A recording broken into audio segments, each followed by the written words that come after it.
So, what do you guys want to know? All the other stuff about me is still true. I still deal with aliens. I still deal with all the other stuff. Okay, we're just going to go straight into what's up. You guys are coming. You hear on the YouTube live stream. Whoops. We are all mushrooms, and I'm in a Pope hat, and we're here in the Hollywood Hills. And welcome to this version of the John Show. Never get the same one twice, that's for sure. You never get the same one twice, folks. What's up? Blessings. All right. Yeah. Drop those likes. There's only like 5 of us in here, man. Come on. The small room. What's up, Robert? Robert Bacote, 440. Got cooler. I'm a Scalia. We both got cool last names. Thanks for the likes. That's what we're talking about. Steph's brain. That's right, Steph's brain. Steph's brain is firing off the serotonin. Me too. I'm on mushies. Here in the hills, otherwise known as doing my duty. Let's see. We try and get this GoPro up on this. I don't know why this GoPro is like give me a hassle, but you can't see it because it's on this other screen. But that's all right. Let's see if I can. It's fine. We'll have to go without the GoPro for the moment. It's an indignity, but in the long run, I think it's one we can survive. Because this one is just going to be about. See, now, now the issue here is like anything I say that's serious, because the context will be funny, and anything that I want to say to be funny will maybe be taken seriously. So, however that works. But I just got it going. Now we're in. I'm on the come up. Thanks for like Steph's brain. You guys are doing it. Awesome! You know, it's awesome. Post playing card tricks. I have no idea. You're like, pick a card, any card. You're like, I'll pick this card. Don't show it to anybody. And then I'm like, oh really? Do you remember your card? You're like, hell no, because they were all white. I'm like, I know, right? Like the presidents. And then you're like, boom. Was it this one? You're like, yeah, Pope, that was my card. Good job. Yeah, they were all white like the presidents. You never know with mushrooms, like what's gonna come out. You just never know. What's up with you guys? I'm in a comfortable spot. I don't think I'm gonna go anywhere. I mean, let's face it. I'm on mushrooms. I'm in Hollywood. I have a deck of cards. I'm near the Magic Castle, and I can check my dating apps from here. I can check my housing apps.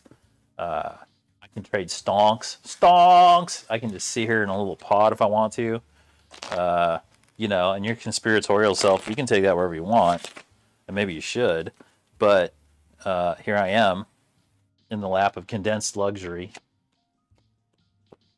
on the move for reasons known only to the aliens, as I ponder the next move, this skipping stone of the flow that I'm in, this divine flow, and blessings for your likes. Blessings for your likes. Blessings for your likes. No, I'm not peeking yet. I'm going to come up. I took a couple small boys like hour and a half ago. I took a bath. And then I took one just now to like make sure I, go over the threshold. Have I seen the Oliver Stone Ukraine on fire? No, but I'm familiar with the corruption there. It's actually in my queued list because I saw on TikTok that they put it up. And I have talked to Sean Stone on LinkedIn. That was one of the cool things that happened to me down here in Hollywood, because I saw he did a full series. I'm forgetting the name of it, but if you Google Sean Stone and you look up for he did a full conspiracy series that is like the best one. It's the best modern one. Like how it started with like Loose Change, and then like David Icke, Secrets of the Matrix, and then maybe like, what was that one? Zeitgeist. And then there was like a break. And all. And then now Sean Stone's one is like the most recent, like good one. And that one has like, it stays up, which is good because he's using the Stone family name and he made it mainstream. So it like actually stays up. They haven't been able to like make it disappear like the other ones, which is good. But no, that's long. But I saw his other work, because Stone did, and I believe they're on Netflix. He did documentaries where he went down to South America and he talked to the South American leaders about what was going on. And he basically was like, yeah, they're basically doing central banking, like mafia bust outs on all the South American countries, and he did a bunch of documentaries, mainstream documentaries about that, and it's nasty stuff. I mean, I'm saying it all easy peasy over here, but like, no, it was like legit full spectrum, like cloaked warfare stuff, and like they're playing for keeps, man. It was bad news. So, you know, mad props to the Stone family. But I do need to see the Ukraine on fire. I literally have it queued up in my tabs. So, what do you think of it? Why don't you tell it? Why don't you tell the group? Loose Change. Yeah, right. Loose Change was your intro. That's a good one. I mean, Loose Change nailed it. I mean, for me, where it started, like, look, full disclosure, I've been getting abducted by aliens since I was 5 years old. My first memory in 1981, out here in LA, and I've been getting abducted my whole life. So in that regard, I've never lived in that reality where, like, I've never believed the reality ever at any point, because I was always dealing with them. And so I always knew the government was engaged in the biggest cover up, which was ET life, whether you like whatever you think they are, just the fact, like, hyperdimensional being or whatever you want to call them. So I always knew they were gone. And then I got the political wake up real bad because I was on active duty on 9/11. I was an Army officer on 9/11. But then Loose Change was the one where I was like, oh yeah, they freaking nailed it. Like, I remember seeing that on the internet. I was like, this is why the internet was made, so that things like Loose Change could come along and, like, literally liberate people, free them up. That's the original guys, the guys who originally conceived of the internet. That was their thing. It was a human liberation.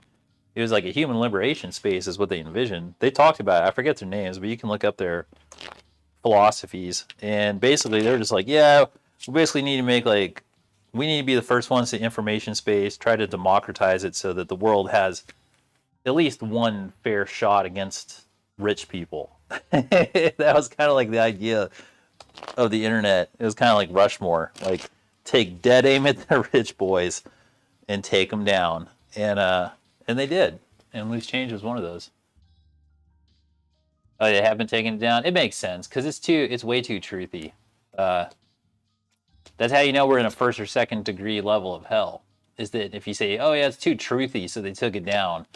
But they'll leave up all the vulgarity, and they'll leave up all, you know, like Pornhub has like 30 subgenres that should, like, all put you in jail. You know, but yeah, you can't have, like, Loose Change up. You know, they just don't want you seeing the contrast. The contrast is where you start to figure things out, and in the contrast is, like, the summoning of, you know, essentially common sense. And because we're just playing cards here, right? I'm glad you're gonna watch it. Yeah, I should probably watch the Ukraine on fire, but I've got a pretty good idea. Correct me if I'm missing any of the major beats. The major beats are the U.S. Well, the U.S. military apparatus under control of the NWO is essentially, like, using Ukraine as their, you know, black site country, right? And now there's a bunch of black site stuff going on, be it like weapons or intel or, you know, fill in the blank. There was, like, just a bunch of stuff going on there, and that was, you know, mainly out of congressional review, but, like, certainly the stuff that was in congressional review, those people were part of the network, let's say. So that'd be my guess as to, hey, what's up, cats driving cars? You've been around for the long haul, right? I know. It's been dude, I've been shadowbound for like 3-4 months. It's the longest shadowbound. It's like a permanent one. I think they finally combined it with my Chinese social credit score that they've never released. I think I may be, like, one of the number one people, like, whatever quantum AI machines running the social credit score. I think on TikTok I'm, like, one of the number one scores in the negative direction for that one, like disruptors. I want to see those stats. What happened to Fauci? Oh, I think you know what happened to Fauci. Let's go, like, in the comment section. There's only 5 of us here, right? So in the comment section, what do you think happened? You tell me, guys. And for you out here on YouTube and the other services that I'm streaming to, we're streaming live on TikTok. I'm on the mushies. We're here. We're in the Hollywood Hills. I'm trying to get the GoPro to work. It's not going. What can I say? It's not going right now. It's not playing ball. It's not playing ball. By the way, this is live on YouTube and Twitch. I mean, imagine being a gamer and you tune into this. That'd be hilarious. Daddy! I was playing fucking Dragon Ball Z and this guy had mushrooms in a Pope hat. What's a Pope hat, son? It's a whole brainwashing technique. What's up with this? Get mode. Yeah, get mode. Fauci's in the witness protection. I don't see that here. Shiva clamoring for his brilliance lately. Yeah, the guy. Oh my god. The problem is if the primary requirement for the position is just corruption, you kind of get what you get. As evidenced by Biden. Guys like, I mean, people knew how corrupt he was when he's VP. It's like not so. You don't sit around that long in the public eye, and people don't already know what you're about. That's why the new Batman, I saw that last night down at the Chinese theater, which is great, by the way. That's my mecca of movie going is the Man Chinese Theater, the TLC Chinese Theater on Hollywood Boulevard, the Walk of Fame, and saw it in the laser IMAX. Oh my god! I mean, that film was just like it was right on point, and yeah, I think that is the mecca of movie theaters, and I wouldn't say movie palaces because there's definitely some movie palaces that are more ornate that are left, but in terms of actual movie theaters, it's like the OG Inception movie theater of movie theaters, the Chinese theater. So to see it in there, and then they did the IMAX is spectacular. And the thing about IMAX that you always get a little to sleep with is you go in knowing you're going to get these huge, great visuals, but then what you forget is you're going to get spectacular sound. And for the Batman, the sound in some instances is way better than the visuals because the visuals are kind of monochrome because it's just this film noir, but the sound dynamics are amazing. Yeah, the movie is gold. It's basically just a huge red pill. It's all about unmasking. When you watch those types of movies, I try to watch them. I enjoy them for what they are. But if they're well done, then what they're really doing is they're working on the Jungian level.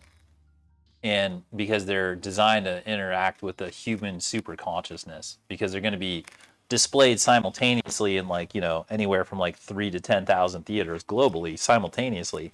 So you're really exciting the human super consciousness when you do it. And so at that level, if you design the film to be an archetype at the Jungian level, then you're doing your job in terms of serving the species. And in that sense, it was all about masking and unmasking and then showing people how corrupt the city was. Masking, unmasking, show them how corrupt the city was. Masking, unmasking, show them how corrupt the city was. Masking, unmasking, show them how corrupt the city was.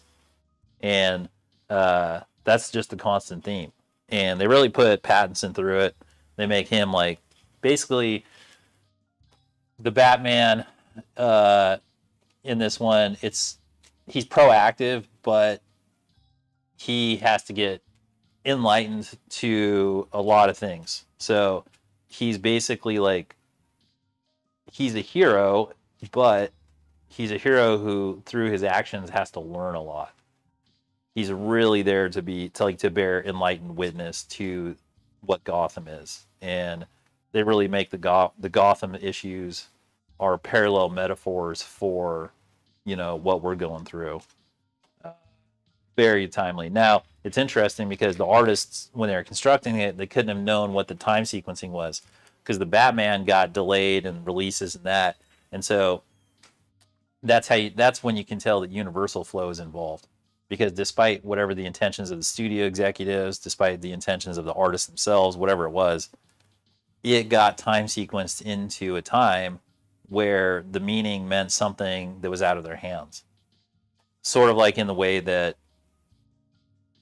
Don't Look Up. Don't Look Up got sequenced in, right? And all the anti-vaxxers, and I hate using that term, but is their term. All the anti-vaxxers and anti-maskers were like, yo, this is a perfect metaphor for the big pharma fraud. And at that point in time, even though, because things are happening so fast, the people who were being brainwashed and affected by the big pharma scam, they were saying like, oh, no, this is about climate change, because that was the original intent. But then the universal sequencing made it so that it served a different purpose. So it took all these like well-intentioned performances that were aimed at one thing, and then it sort of like substituted in another target. And so that's like a good way to, I think, get your faith in reality, because the reality itself can make, it can make things appear and disappear at will, or intentions at targets and carrots on sticks be things that you may or may get mixed, right? It's not. No, he's not. He's not reluctant to go. No, he's not reluctant to go do stuff. It's just the stuff that. So he goes and he fights the crime, and then what he thinks are going to be the rewards are not the rewards. Like he gets hit. He gets into truth. So with each like successive step, he thinks he's going to get like a reward or whatever, and he gets more truth, but it's not the truth he's expecting. It's more he starts getting harsh truths, and the harsh truths turn out to be harder to deal with than the bad guys. Right? And so in that way, it's like really true. So it's good writing. And to be honest, Jeffrey Wright, he plays Commissioner Gordon. I think he's actually the star of the film. I mean, Pattinson technically is, and he does a great job. But I think Wright really, he kind of carries the film more, which is good. Yeah, you want it to be gritty. You want to be gritty like that Philly mascot. It is gritty. Let's put it that way. It is well said to say that it is gritty. It's in that. Have you ever seen Seven?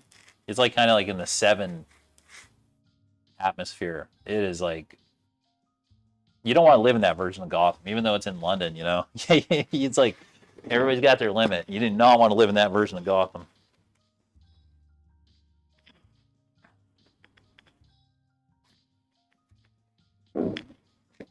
Right, and now we're back with more light and more Pope. The Pope, he talks about some Batman. He's supposed to be a vengeful psychopath. Yeah, well, this is the Vengeance movie. They go into that. They ask him repeatedly, like, what are you? And he's like, I'm vengeance. He's like, he doesn't miss a beat either. I mean, imagine if like you're hanging out with somebody and you're like, there's no license to wear all that shit. And he just shows up, he's doing that. And then you're like, what are you? And he doesn't like say like he isn't like justice. He isn't like he's like, give me a second. He's just like vengeance. You're like, damn, dude. Yeah, that one locked and loaded. Yeah, that one ready to go, bro. Yeah, trying to fit into a billionaire's world. It's like at the end of the day, he's a radicalized guy, and it's super. This is like really complex story if you take it real, and Shakespearean. It's like American Shakespeare, depending on how you play with it. I mean, I take that back. It's not because Shakespeare stuff is perfection. But it has the capability of being one character in a Shakespeare play, which is how good his plays are. His plays are so good that every character gets to be that deep, which is, look into that. But yeah, he is a psychopath. He's a damaged person, man. He's like, he's not an orphan, but he feels like he's an orphan. He thinks that he understands justice, but really what he's like going after his personal measure of justice. And he's like, but conveniently he's in a society where the justice system is openly broken. So he's just kind of like, okay, fine, I'm going to do it myself. And, a lot of people can commiserate with that for sure.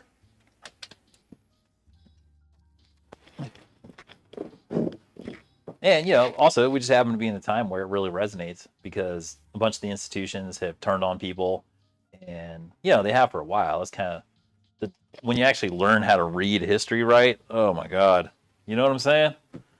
When like you actually take the fairy tale veneer off of the history and you just see it for the catalog of you know, consistent genocide and injustice and people playing Pinky in the Brain trying to take over the world that it is. You're like, come on, give it a break. Yeah, you can't witness your parents' execution and grow up normal. No, especially with all that cash. He did a good job. I mean, come on, he's the Batman. That's why I like at the end of the Nolan series, dude. He just bounces. He's like, yeah, dude, I'm drinking espresso in Milan or whatever. Like, peace out, taking it classy. So, Batman. I mean, there's a reason that Christopher Bale, his preparatory role was American Psycho. He's playing Patrick Bateman. I mean, Patrick Bateman's the bass slayer of his Bruce Wayne.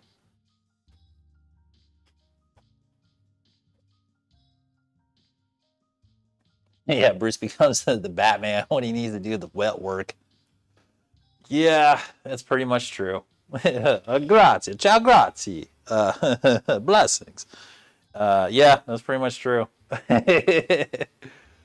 He's definitely compartmentalized that personality. He has an alter. Let's put it that way. You know, Bruce Wayne, he MK Ultra'd himself. He like Monarch programmed himself. Well, it just happened naturally. He just went with the schism. He is a fictional character, mind you.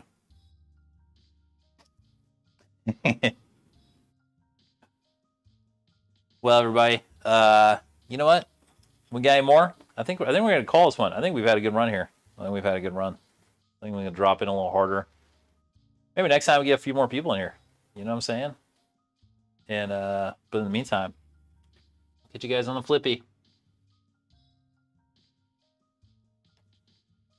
Yeah, it was fun, guys. Anyway, get a little taste of what we're doing here. What we got? Oh, a little creative sesh. Oh yeah, there's me. In earlier days. Not too long ago, but a different world, all nonetheless, that's for sure. Back doing that darn thing. Doing the coffee sits. When I was doing the clown coffee, I was doing morning clown coffees for a while. That was fun. Go around, had a good time.